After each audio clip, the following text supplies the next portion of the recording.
యేసు ప్రభు లేఖనము సెలవిస్తా ఉన్నది, పరలోకమందును భూమి యందును నాకు సర్వాధికారం ఇవ్వబడి ఉన్నదని మత్తయి సువార్త 28:18 ఆయన లేఖనము సెలవిస్తా ఉన్నది.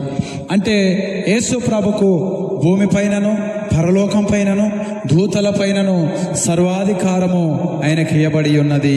కాబట్టి దేవాది దేవుడు ఇన్ని అధికారాలు కలిగి కూడా మానవుని ప్రేమించి లోకానికి వచ్చినాడు.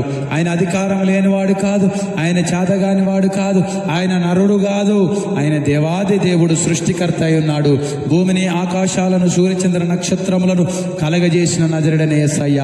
అలాంటి దేవుడు ఈ లోకానికి ఎందుకు దిగి రావాల్సి వచ్చింది? ఇన్ని అధికారములున్న దేవుడు ఎందుకు దిగి రావాల్సి వచ్చిందంటే మానవుని కోసమే దిగి రావాల్సి వచ్చింది, మానవుని ప్రేమించి దిగి రావాల్సి వచ్చింది. కాబట్టి సహోదరుడా సహోదరి, నీకోసమే యేసయ్య దిగి వచ్చినాడు, నిన్ను ప్రేమించి దిగి వచ్చినాడు, నిన్ను బాగు చేయడానికి యేసయ్య దిగి వచ్చినాడు, నీ రోగములు తీసివేయడానికి యేసయ్య వచ్చినాడు, నీ పాపములు తీసివేయడానికి యేసయ్య వచ్చినాడు, నీకు నరకము తప్పించుటకు యేసయ్య వచ్చినాడు, నిన్ను పరలోకము చేర్చుటకు యేసయ్య ఈ లోకానికి వచ్చినాడు.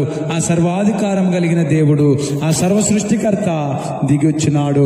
నీకోసము పక్కింటోడు రాడు, ఎదురింటోడు రాడు, వచ్చినను ఒకసారి మేలు చేస్తే ఇంకోసారి తృణీకరిస్తాడు, నేను ఇది చేశాను అది చేశాను రా అని అంటాడు. కానీ యేసయ్య మాత్రము నిన్ను ప్రేమించి నిన్ను రక్షించుటకే, నిన్ను కనికరించుటకే ఈ లోకానికి దిగి వచ్చి ఈ సర్వాధికారం కలిగిన దేవుడు నీకోసము తన ప్రాణాన్నే బలిగా అర్పించినాడు. యేసు ప్రభు మరి ఎందుకు ప్రాణం పెట్టినాడు? యేసు ప్రభు శిలువలో ఎందుకు మరణించినాడు? యేసు ప్రభు రక్తాన్ని ఎందుకు కార్చినాడని మనం అనుకుంటాము.